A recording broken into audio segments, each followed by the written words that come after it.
Hi, everybody. I'm Helen Hillocks. I am your host for this series of Sex and Spirituality, Passionate Intimacy Without Shame.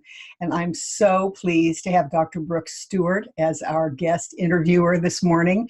And I will let her introduce herself in just a moment, but I want to talk just for a couple of sentences about why we're doing this series. And that is because I feel so passionately myself about the topic of changing the conversation about sex in our culture.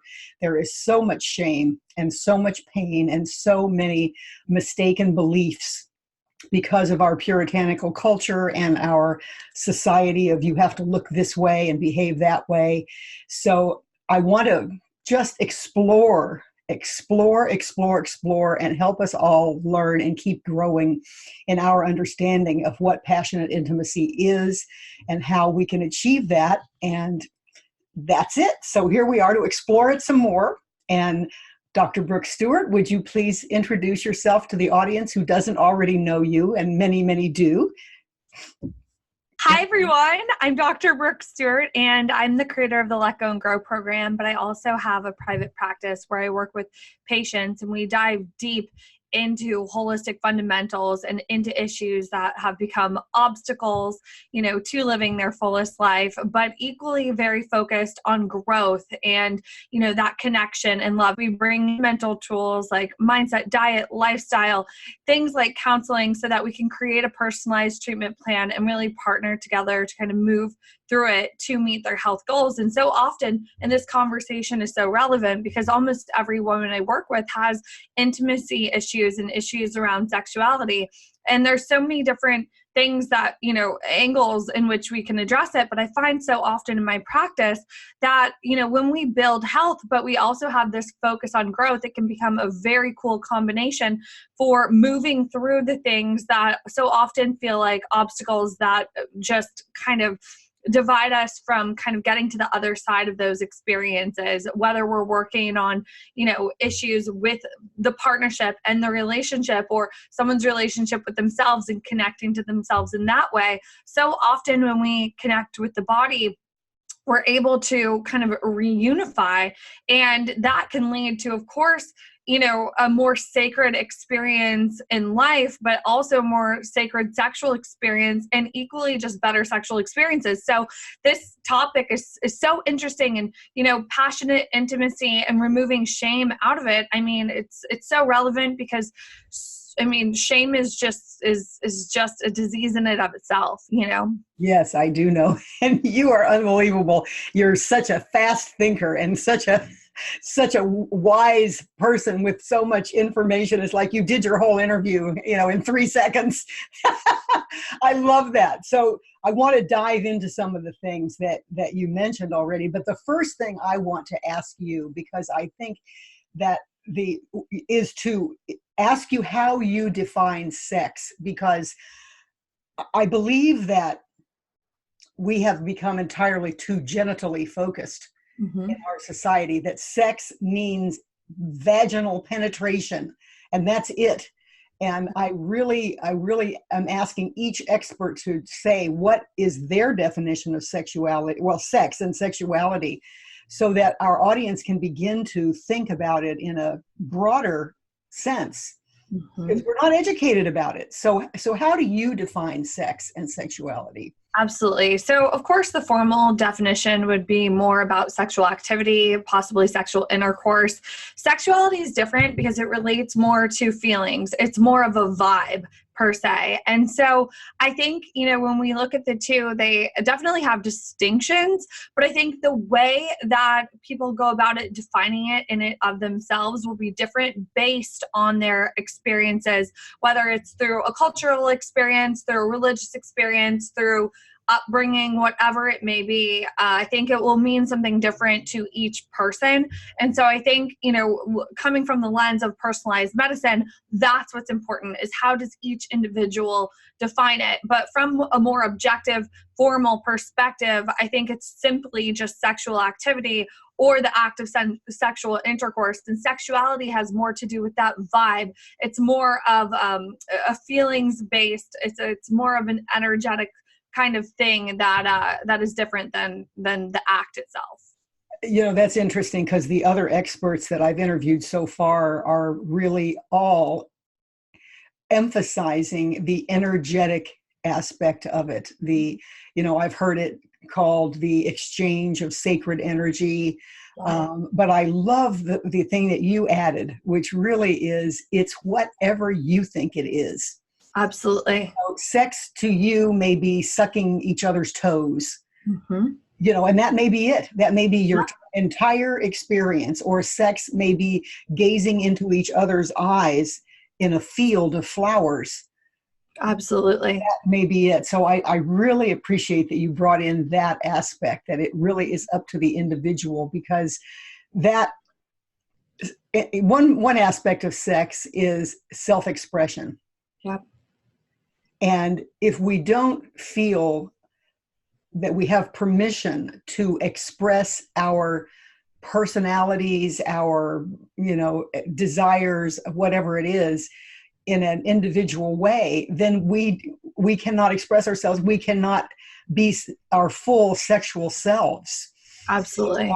That thank you. I'm really gonna emphasize that from now on, because I love that. So what do you believe that people want from sex? So I think many different things. I think we can look at aggression, dominance, passivity, surrender, more, and surrender wouldn't be an ego thing, but more power, right? Like an egoic thing. And I would say that's probably like the lower sort of level of it, if we're going to create a hierarchy, even though we don't need to do that. But I think what people are truly craving from sexual experiences is connection and potentially love, right? Connection, love, certainty, where there's that safety, but equally safe enough to express themselves and have that variety piece, right?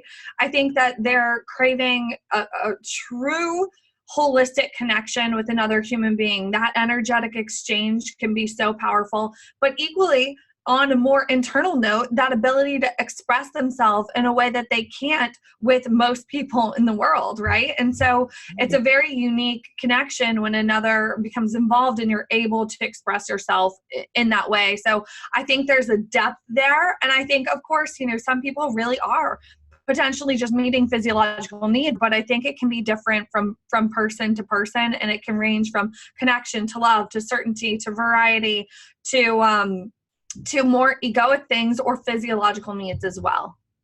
Okay, so the next question I want you to ask is, does it really give people what they want?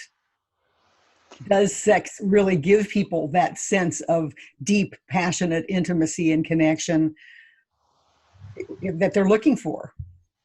So I have a very different perspective on inner fulfillment, and I think that it's truly and completely inner. So I think that any experience can be fulfilling, but fulfillment is an inside job. And so whether you're getting that and attaining that, and receiving that through a sexual experience, you still have to remember that although the experience is a part of the creation of that internal fulfillment, it's still an external. Sex in it of itself is still external, even though you're experiencing it internally. And so even in the midst of a couple, two people will experience sex differently, and that sexual experience differently based on what's going on within them. So I personally don't believe anything external can create internal fulfillment. I feel like internal fulfillment comes from within, even though we're all co-creators and we can be a part of each other's experience, if that makes sense. I love that answer. I love that answer, Brooke, because that is just so in alignment with my own belief that we are in a society that teaches us that external things are going to make us happy. And, it's like, I think it's part of what has fed the amazing proliferation of pornography, is that that external stimulation is going to make you happy, and that all this instant gratification is going to make you happy on the inside. And of course it never works. And the way we know it never works is that if it really fulfilled you, you wouldn't need it again instantly. And that's the same with so many different addictions. For example, sex can, of course, be a quote unquote addiction. It's trying, people are using something external to try to fill an internal void.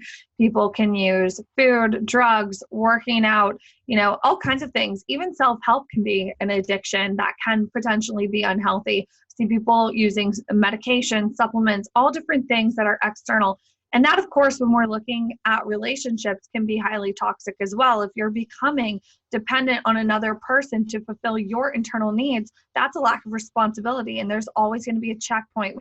I like that there's always going to be that checkpoint that you need to stop and ask yourself, am I fulfilling myself? Am I fulfilled? Am I focusing on my own growth? And I wanted to segue back to that, because health and growth, I know, is a big thing for you. And I'd like you to talk a minute about that regarding sexuality, about how you see health and growth integrating to help people have better sex. Absolutely. And just before that, and it actually, it touches on this point as well, but a lot of people will say, oh, wow, how lonely, there's this internal fulfillment and only I can achieve this for myself. Or in the context of spirituality, maybe you recognize that God is within you, or whatever your spiritual belief systems is within you. Now, I think the interesting piece of that is a lot of people will look at that and see it as, oh, how isolating, because they associate even that internal connection or that sense of relief of loneliness and that sense of love being an external thing. They place all of that onto the identity of one person or one experience. The beauty of owning it yourself and knowing that you can cultivate it in the midst of any experience is that you can be more connected but less attached. And because of that, you can show up fully as yourself more and more and more. The reason why I love the intersection of health and growth is because health supports growth. We're here to grow, right? We're here to, continue to move forward, to observe the world around us, to explore this, beautiful life experience, internal and external, to learn, to grow, to let go of what's not serving us and to optimize what is. But the beautiful part about health is it brings in some focus. We can build ourselves up, through a healthy mindset, diet, lifestyle. We're here to heal. We're not just here to grow. We're here to heal, but they intersect perfectly. And if you can see a figure eight, we can think about how, these two items can really work together and propel us forward in a way that it lessens the fallback point, but we can simply keep moving forward in a very steady way. Because from my experience as a practitioner, at least with my patients, even though manifestations can happen rapidly at times and things can seemingly quickly change, this is a process. This is a journey. And the truest form of change is very often subtle. And I think it serves us to remember that so we don't always get caught up in temporary solutions and shiny objects and the highs and the lows, where we can take that step back and observe. And when we can appreciate the highs and enjoy them, it's different than getting caught up in them. And same with the lows. It allows us to explore the lows in a completely different way. If we're not just trying to frantically run into the highs, if we're able to really look at and observe those lows as well, and with that lack of judgment and through a lens of observation, we can really go anywhere within ourselves. And that's a very, very sacred gift. I love that. And I want to, just for the audience that isn't used to thinking in that holistic, integrated way, I want to segue that back into the sex life and how I've seen this so much in my practice, and I know you probably have too. People get panicked when something is off in their sex life. And off meaning for them. It may not be off for the next couple. They may say that's perfectly natural. But people get panicked about it because there's so much emphasis on sexuality in our culture. And whether it's erectile dysfunction or it's, pain during intercourse for the woman, or it's lack of libido or premature ejaculation, whatever the specific sexual impediment is that they're experiencing, or a loss of frequency, all these things, or one person is ill and, can't have sex, and whatever it is, people get panicked about it. And I love your emphasis that it's a process, and that another thing I want to mention about that came to my mind about the process is, we are not taught that even during the act of intercourse, that if something feels off, we are perfectly encouraged to just stop and say, honey, I don't feel connected to you, or I'm experiencing discomfort right now. Can we pause? That too, it's like we need to see it. We get to see it as part of a process, that even if that particular episode of sex is interrupted, it's just part of a process. And we get to have faith in each other and faith in the process of health and growth, that together we can move through this and develop even a deeper intimacy together, even during the times when we may feel that something's off. Absolutely. I love that you just said that. And I think it goes along with something that I've been thinking a lot about recently. And it's just that although there are patterns that don't work and patterns that do, there's nothing to fix. Nothing is broken, but we can work on these aspects and we can open up a new conversation around them, especially in a safe place with our partner, especially if that is a loving, relationship built on trust. And deeper than that, faith, right? Where we're really recognizing everything is for us. Every experience is for us, and we don't need to know why at first, but maybe it is to allow for that new conversation to unfold and to opt out of roles and performance. And so often things that we can bring into sex, into the bedroom, it's like, we're taught that we're supposed to be in these roles, that we can't talk during intercourse, that, it's not, it takes away from the sexual experience, but what if it can add to it? What if you really opt out of autopilot and performance and everything that you've seen in the movies or in different, societal, influences, and really decided to make it your own, just like every aspect of your life. But you can really make it your own, and there really aren't any rules. And that's, can be scary to some people, exciting for others, but it really is the truth. And I talk to a lot of my patients, there's a lot of, we think we feel often different things, but what if you just feel what you actually feel? What if you observe what you're actually feeling and what's actually going on within you? It doesn't mean you have to react to it impulsively. It doesn't mean you have to like it, but you can observe it, and it takes the edge off, and it allows us to take that step back so that we can re-enter into it and respond accordingly and make that decision to have that conversation or to explore different options and to really take the shame out of it, or at least leave a space to observe the shame and allow it to shift by addressing it, by asking questions. What can I learn from this? What can I become aware of? How can I shift this? How can I enter more into myself? How can I feel more expansive during intercourse or in other areas of my life? Because as I know we had talked about in a conversation before, sexuality and sex, like, that attraction, right? That doesn't start during intercourse. That starts, from day one. That starts with the relationship we have with ourselves and with our partner. So if you're waking up in the morning and you're working out and you're eating healthy, you're going to feel a lot sexier than if you're beating yourself up throughout the day, and stressed out and exhausted and doing everything that doesn't serve you and isn't in alignment with who you truly are. And so there's just checkpoints for different things. And with your partner, if there's not communication there, right?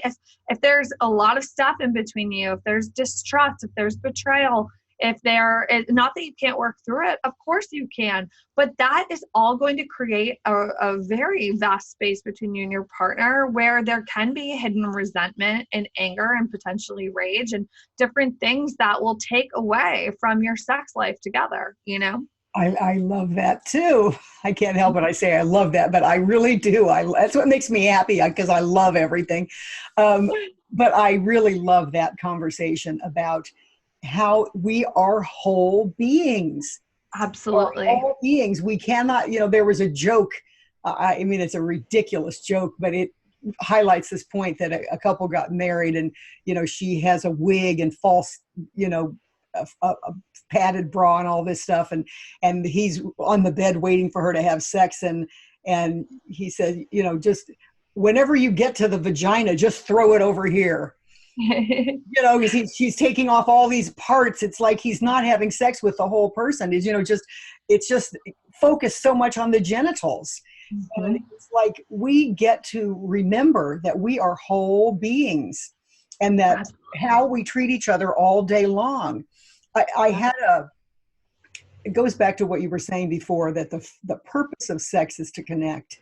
And again, I want to bring in here that if you're a single person, you can have wonderful sexual experiences with yourself and feel like you are deeply, deeply connected with you and in love with you and connected to the universe. I had one of my most profound sexual experiences by myself, feeling like God, the universe, was making love with me. And it just blew my mind, and I connected to that aspect of the universe that is connecting in that level. And I realized something new about the world and about myself. And I just want to encourage that, because we talk so much about it as individuals. And this is another like taboo topic. People don't talk about self-pleasuring and how to do that in a way that feels shame-free. Mm-hmm. If you think of it as it's just another way of connecting to yourself and the universe. Well, I want to say two other things about that. One of my other interviewees was talking about the energy of connection and sexuality, that it's a really broad spectrum.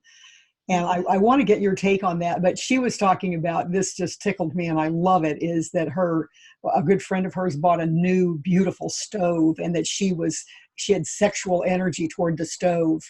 Mm-hmm. And I love that, because of course it's true. When you said sexuality starts day one, it starts literally the day you're born. Mm-hmm. Because we feel that energy of connection with our bodies. Absolutely.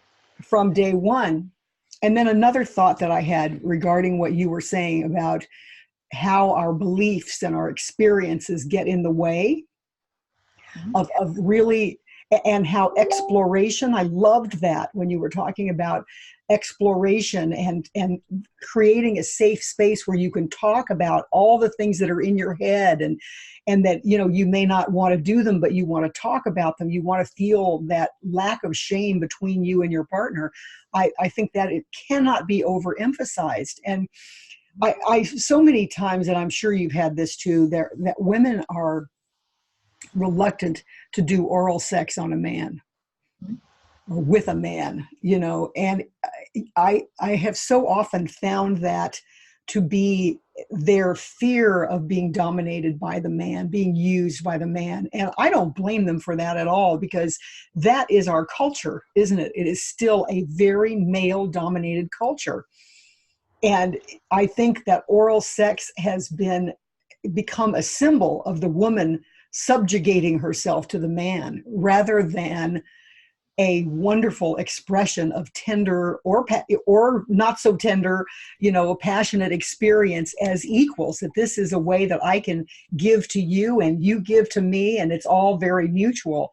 But I really wanted to emphasize that, because I think if you do what you said, which is explore your thoughts, explore why you think, rather than just say, I don't do that.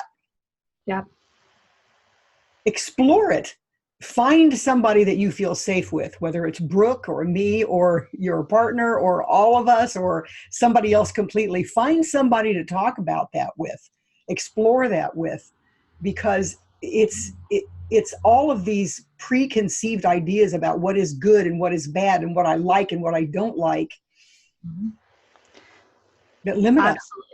And I think, you mentioned a number of things that are really, stand out to me there. It's like that, in order to have, I think, truly sacred sexual experiences, I think, and, I'm sure it's different for everyone. And of course it's an internal thing, but I think in terms of like with a partner, even with yourself, right? There has to be that openness there, that willingness to explore new terrain, to talk about new things, and just even just the energy of openness, but equally the energy of being able to give and to receive. And I think, going back to, what do people want from sex? What is the desire there? What is the purpose?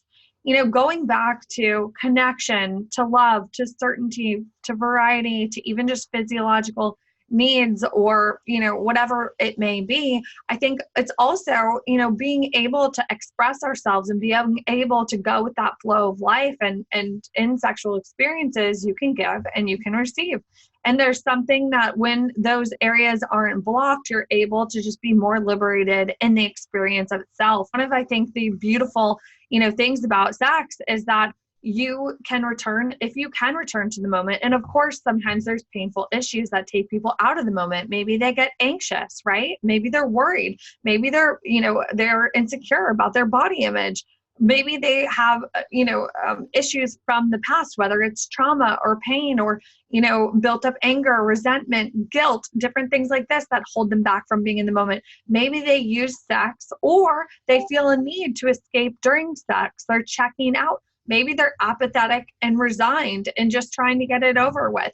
Whatever it may be, it's very important to become aware of the spaces and return to the moment so you can connect. And even if, there are difficult experiences coming up, if you're present with them and you're becoming aware of them, you can begin to work through them. And even that, I think we have to take the shame out of that it's okay to encounter demons. Like, it's okay to face challenges, because those are truly opportunities to grow. And so often in my practice, I see, these issues can highly come up during sex, or different things that we encounter on a regular basis, or through food, or through finances. These more tangible things are where, these issues love to arise, and sex is definitely one of them. There's so much that we can unlayer and to remove to liberate that experience. But it starts from just that, okay, let's reconnect to myself. Let's get present. Let's begin to observe.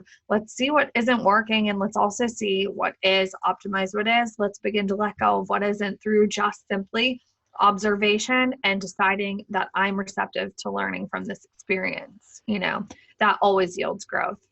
I know that observation is one of your, touch points about every different kind of health and wellness issue. And I really value that, because it implies that you're able to detach, which you mentioned earlier, that being present helps you to be in the moment and connected, but not attached. Yeah. And I feel like, regarding sexuality, if the audience takes away nothing else from this discussion, that is such a powerful thing, is the ability to observe what's going on without judgment of yourself or the other person. We are such a blaming society. And to really allow yourself to experience your experiences as well. I think sometimes people see observation as being remote, and that's the last thing I mean by it. I think, observation is actually one of the truest ways to connect and to show love, because so often, we can be in a sexual experience and there's just constant judgment of myself, of my partner, different things that really divide us. If we're observing and engaged in the experience, the sensuality of it, the physiological touch points, but equally just to ourselves and what's going on within, but equally focused on the other person, like really being in the experience and experiencing your experiences is powerful. And I think that that's where sex becomes even more sacred, is when you can just experience the experience as is. There's always something to take away, and sometimes it's just great, It reminds me of times when my husband and I have started to have sex and it just isn't working. Mm-hmm. We do a sacred ritual before we engage in sex, but we've done our ritual and we're lying there and, touching each other. And it's just like, we just start laughing because it's just gone, that sexual urge is just gone. And it's like but from the paradigm that you're discussing, it's like that was a joyous, wonderful experience that I still remember, because it was, we were in the moment, we were just allowing ourselves to observe and to be present and to communicate without that expectation that the only purpose of sex is orgasm. Can you talk about that for a moment from your perspective? Absolutely. So, I mean, of course, and I think, of course, there can be that genital focus. And in a weird way, I think that's a safe place that people can go, because if it's about just physiological, they don't have to open up. They don't have to be vulnerable. They don't have to look into each other's eyes.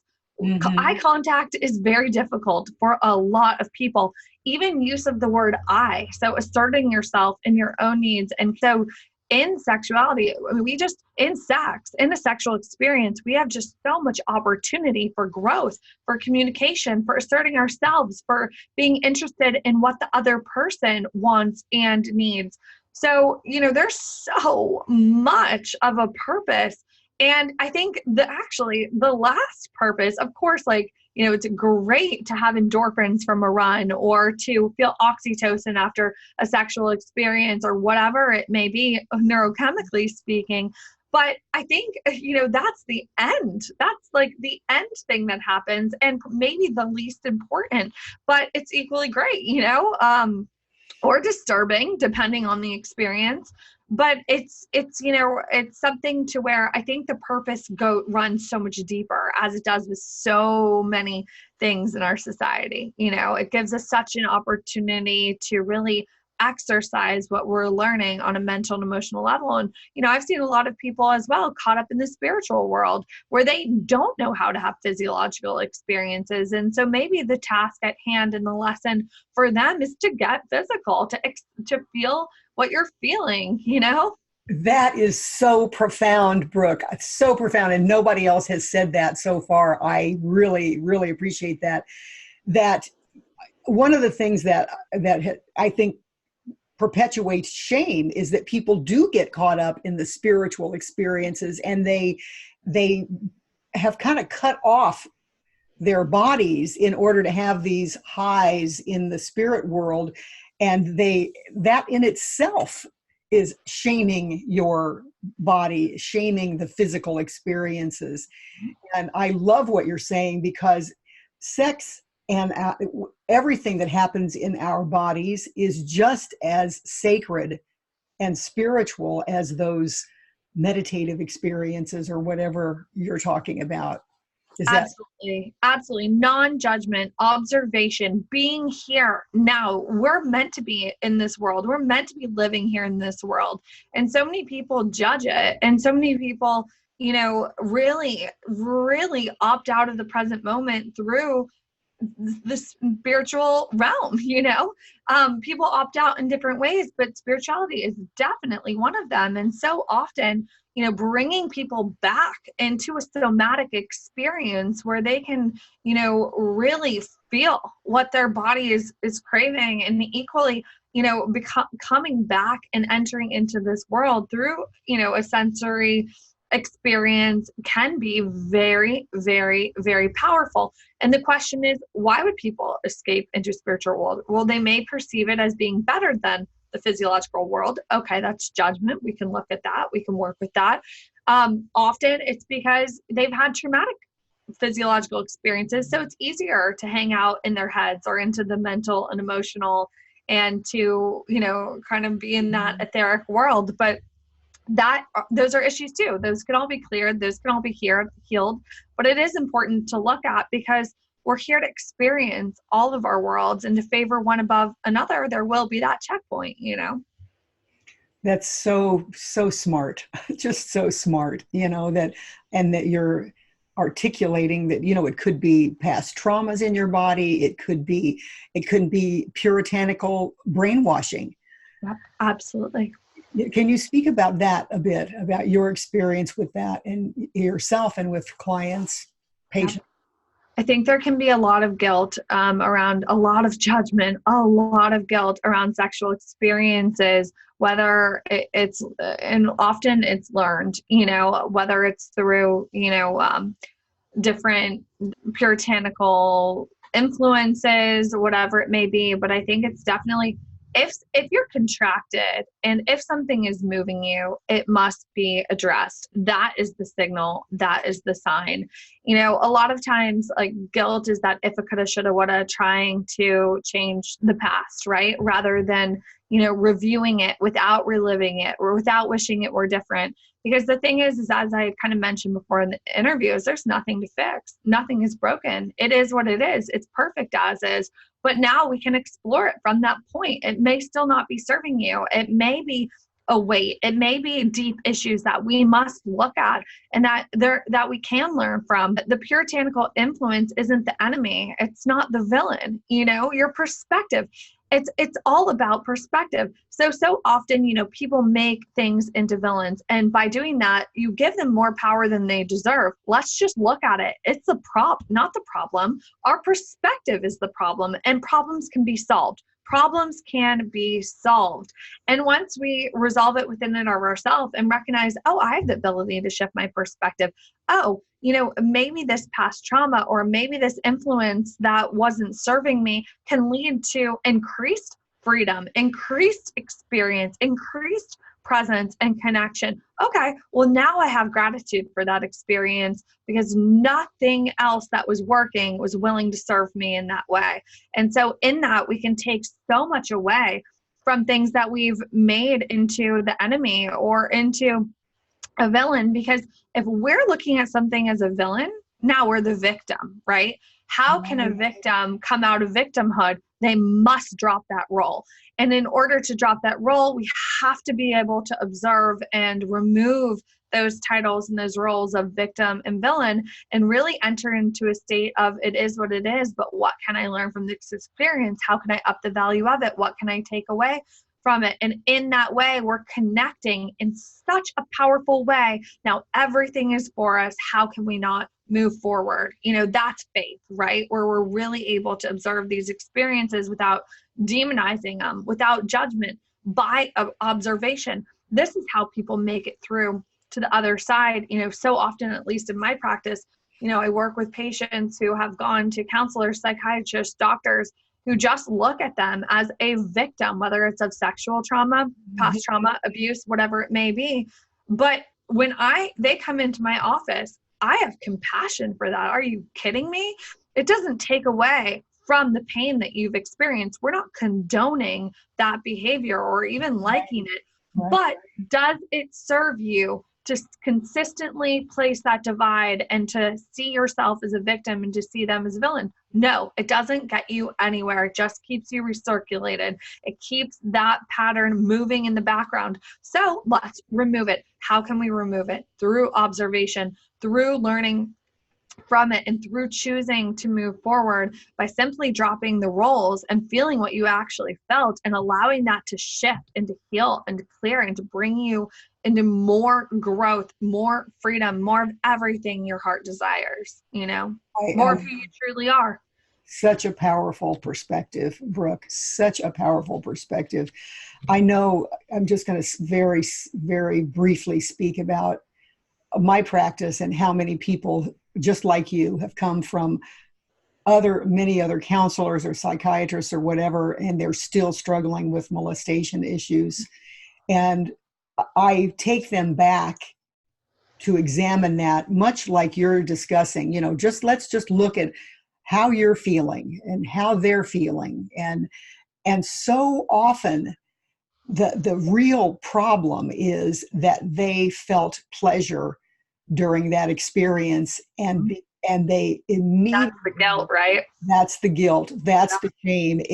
And that just immediately liberates them from that victim role. It doesn't in any way condone the behavior of the other person, but it gets to the nugget of what has been blocking them from moving on, is that they felt sexual pleasure in their bodies, or they felt pleasure at having all of that attention or whatever it was. Not that they wanted it or invited it or anything else, but that one nugget removed and observed just breaks them free to be able to say, that's your God-given gift, to be able to experience pleasure in your body. And then you explore, how that has impacted all the other relationships and so forth, and you can redo that and liberate people. But our society, again, just condones keeping, oh, you poor thing, you're never going to get over that, basically. But that doesn't have to be true. I'm so glad you're saying that, because I find that as well in my practice, looking at the whole dynamic, equation, right? If somebody experiences pleasure in an event that, is completely judged as heinous and wrong, and whatever, society judges it at, whatever that person has judged it as, it's hard to let go of. And in my practice, so often I'll notice too, a lot of, maybe if somebody hasn't had a direct sexually traumatic experience, so often, they can still feel very contracted around men or around women on some level. Sometimes men, kind of experience the other side of it, where they're looked at as a villain before, even saying a word, they're looked at as, someone that this person needs to be protected from, before even being able to open up a conversation. There's, another set of standards that, or another set of stereotyping that's placed on them as well. I had a friend, actually, I was having a conversation with a friend, and he obviously, wasn't, didn't, hasn't molested anyone in his life, or wasn't a pedophile, but he was a ski instructor, and he was not allowed, to be around kids alone. And I understand why there's rules like that. I get it. There have been too many, bad experiences, or, different things. So it's just a safety thing. But he just almost felt violated in the fact that he was assumed to be a perpetrator or a villain before even, and without a record, without even, been in that experience before. So it's interesting, both sides, there's a lot of stereotyping. And I think, when we begin to observe, it allows for that space for people to come and just to be true and talk about whatever, because they're not intimidated. And when they come to a professional like you or I think they can feel that. I think they can feel that there's not the judgment, and that there is just an observational place where they can truly say what's on their mind, and we can truly explore it in a way that we can move through this one piece at a time. Let's start with what's coming up in the present moment. Okay, you felt weird when that guy looked at you at the grocery store, okay, what does that bring up in you? What's going on there? Okay, now let's begin this conversation and keep working through it, I want to underscore what you're saying, because again, this is another one of those bullet points I really want people to take away, is that dive into experiences, whether it's some minor thing that's happening between you and your husband or partner, or it's something in the past that happened that triggered you, even if it's a molestation, but if it's something even much more neutral, if we dive into it and the common phrase now is unpack it, but each thing, how was I feeling here? And I wonder how he was feeling, or she was feeling. And I wonder why they were feeling that. And then I wonder why that triggered me. And it's really diving into the exploration rather than just saying he was an asshole and he hurt me, and that's the end of the story. Yep. And that, again, makes me the victim, but it also keeps me stuck. Or I might be the angry one that was mean to my husband. And then that's also can make us stuck. It's the willingness to observe it and really, really explore deeply every single aspect. Yep. that liberates us, whether it's I am completely obsessed with domination in the bedroom. It's like, let's not judge that. Let's just explore that. Explore that. Now, that's one perspective. Some of my other experts you don't even have to explore that. Just let yourself do it, because that's what you want. As a therapist, I think there's a value to keeping it simple and to having that at times, but then equally that deep exploration, both and always, I think, leads to that really full, vibrant picture. Sometimes it's like, just do it, just I enjoy love that. the moment. Like, it doesn't have to be deep, and I think, and just in sexual experiences, if we're going there, like, sometimes it's okay to like have a quickie, sometimes it's okay to have a longer, whatever you mean, like, more involved. Like, it's just more along the lines of like both and, like, that superficial and that depth. It's really all relevant and important. The spiritual, the physiological, it's both and that leads to that really full experience of being human. I love that. And if we acknowledge that human beings are divine beings, Mm-hmm. we are part of the oneness, whatever even if your idea of spirituality is just nature, Yep. you don't believe in a higher consciousness or whatever, it's just nature, then even more so, it's like we are sacred. Everything we do, think, and say is sacred because you can't separate it out. It goes back to what you were saying about escaping into the spiritual and identifying that only this kind of experience is spiritual. Mm-hmm. Or only this kind of experience is sacred. So I really, again, a huge bullet point that you're making, that all of it is sacred if we think of it as sacred. Absolutely. Absolutely. It's how we think of it. And one of the other people that I talked to was saying, it can be, creating this sacred space in your bedroom with candles and music and gazing into each other's eyes and meditating together, or it can be bending over the back of a couch, and like you're saying, having a quickie. It's all part of the sacredness of life, which goes back to something else you were saying about it's all day long. Yeah. We get to remember that we are creating sacred sexuality all day long. Yeah, exactly. And, and that's where, exactly. So every choice we make has an impact, and every, owning our power to choose, and recognizing that there's a book, I believe, by a guy named John Kay called Obliquity. And the message of the book is basically that indirect choices have an impact on direct goals. So for example, in a business, we, providing a value of service and bringing a message into the world can lead to wealth, right? But if we chase after wealth, so often, we're not going to get wealthy, or it will be some weird get rich quick scheme. But if you focus on that core, on, serving and providing value, it's much easier to get there. With sexuality, it's the same thing. If we focus on that core and on connection and communication and, the things, the rituals that make up daily life, healthy mindset, diet, lifestyle, experiences, passions, having our own goals, that's attractive.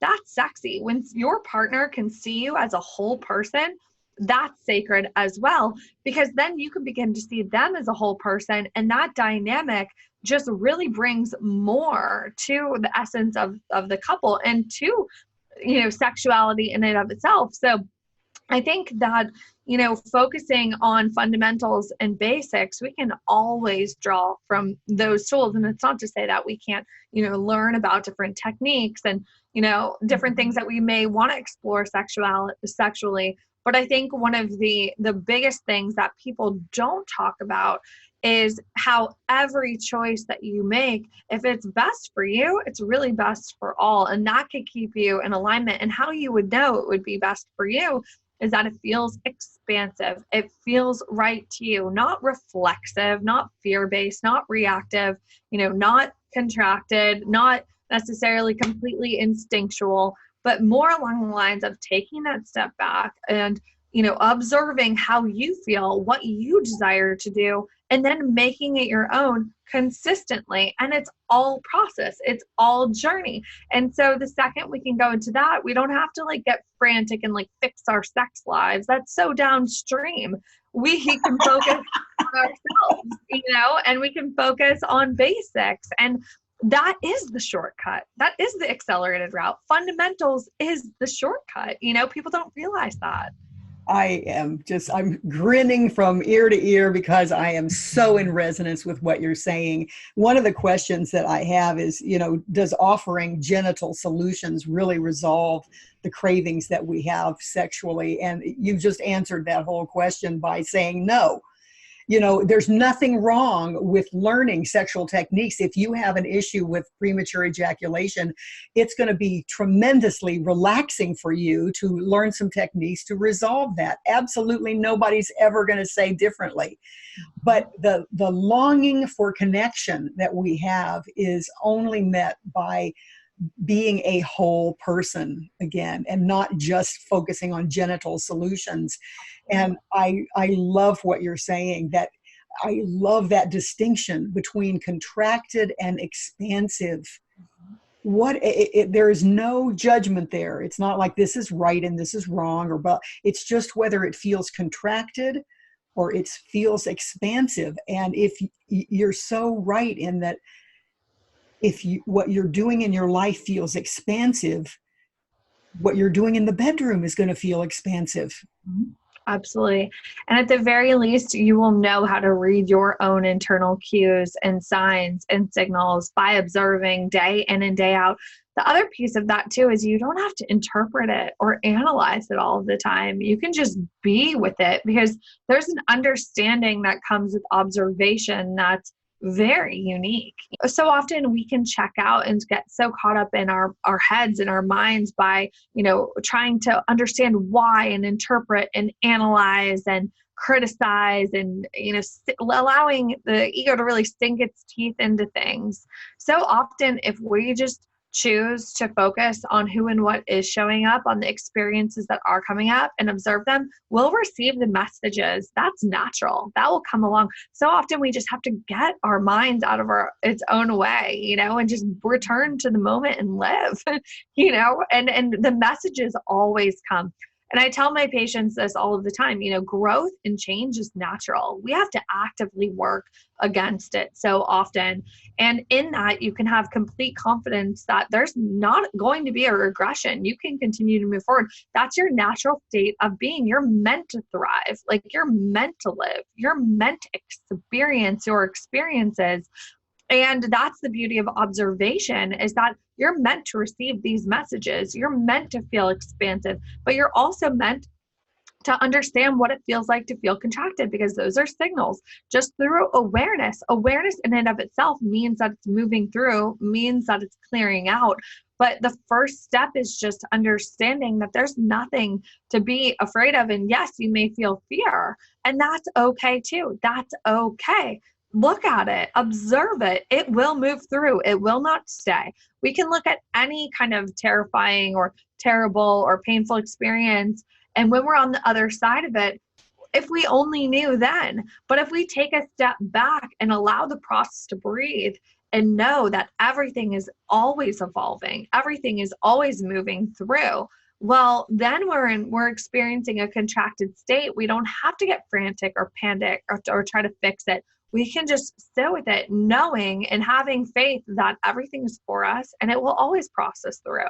And that doesn't compete with survival instincts. If obviously you're in a really tricky, survival sort of situation, do what you need to do. Business as usual. I do not recommend, not basic intervention, not calling the police, whatever. But and just going into some spiritual realm and saying it'll all work out. Right. No, that's just, that's not practical, and it's illogical, and it doesn't make sense. But just, in the day to day, we can get so worked up about things that are going to evolve and going to move through, and in giving them more attention than they deserve, we build them up and we make them bigger than we are, creating distress in the system. And basically, when we do that, we're not recognizing ourselves as what we are. So who we are, being that creator of our reality, because we have the power to choose how we perceive, interact with, and interpret events. Well, what we are is important, is capable, is powerful, is unique. When we make something more than who and what we are, we're basically sending the signal that we don't have power, that we are incapable.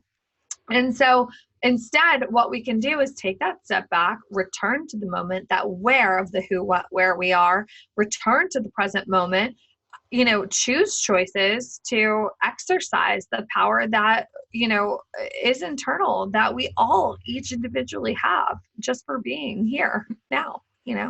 I agree with that so much. And if we acknowledge that the driving force of the entire universe is evolution, then that, to me, that you are describing how we fit into that universal energy of evolution, is that it's always happening. You cannot help it. We are all part of it. And you can either do it consciously and say, I am part of an evolutionary process and I want to consciously open myself to that. Or we can do it kicking and screaming, but it's still going to happen in one way or another. I want to bring it back, and we're just about out of time. I want to bring it back to sexuality. And, there have been so many powerful takeaway points that you have brought. But I'd like to ask you if there are specific steps that you'd like to leave the audience with. And I also want you, after you talk about those, to tell us about your free gift and how people can connect to you. But first, leave us with what steps, and maybe it's just going to be a summarizing of the incredible steps you already gave us, but absolutely. So I think, some of the steps that I'll leave the audience is to really, one, returning to the present moment is a big deal, right? Really owning that who, what, and where you are and beginning to acknowledge and embrace that. You can experience anything you'd like it to experience, but nothing comes before your growth. So really owning who, what, and where you are can really expedite that process. Connecting to yourself, connecting to your body, connecting to your partner in a different way is all really valuable. I would look at that and kind of like assess the conversation, right? And assess the vulnerabilities in your life and begin to see, what you can do in the areas that are feeling a little out of sorts, a little out of balance, and begin to see, what feels right in terms of next steps there. And going into that with more observation, whether you're working with a practitioner or otherwise, I think, really looking at the vulnerabilities and looking to connect to them and to bridge those gaps, whether it's health and you're looking at, okay, I'm not detoxing properly. I have digestive issues and I'm not sweating.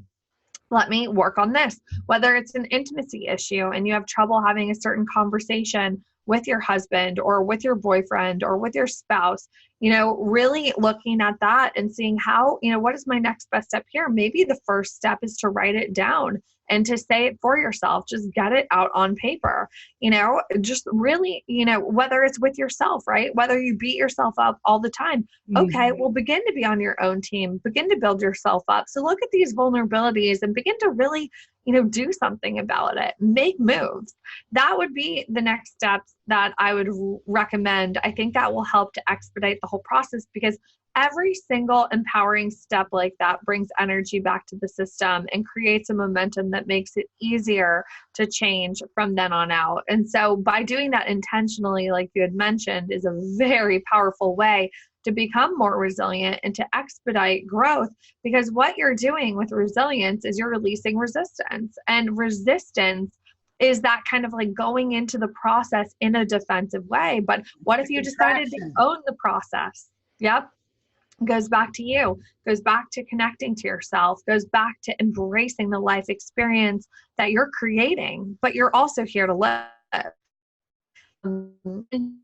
We have actually, I'm really excited, we're bringing it about very shortly, but we've created a newsletter called Heartbeat. And so that's kind of our new thing, that my new projects that I'm working on. But if you go to www.drbrookestuart.com/heartbeat, you will be able to get access to all of our newsletters with all of our tips and information. And we try to provide as much value on there as possible. So I'm excited. That's our new project, Heartbeat. It's going to be the pulse of how we communicate with our audience. And so feel free to, receive that there or through you, Helen, or however, that transpires. But thank you so much for having me today.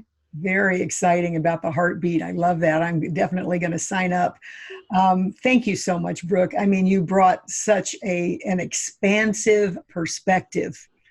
That's what I know I can count on you for, is the expansive, neutral perspective. And I value that so much, because I think when it comes to sex and spirituality, passionate intimacy without shame, that perspective is so important, that expansive perspective, and leaving the audience with that idea that, let yourself be expansive, look at what's not working, and then take some action about what you're not feeling good about. Take some action.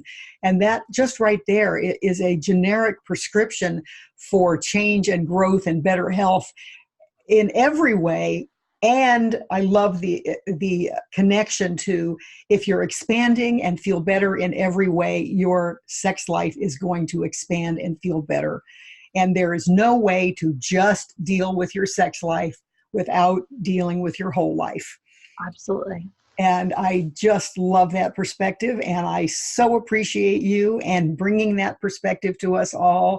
And please do, guys, go to drbrooke.com/heartbeat, and Brooke is spelled with an E, which you'll see, of course, in all my materials. But thank you so much for coming. I know you've made a huge difference in the lives of the listeners, and I love you, and thank you so much. Thank you so much, Helen. You're the best.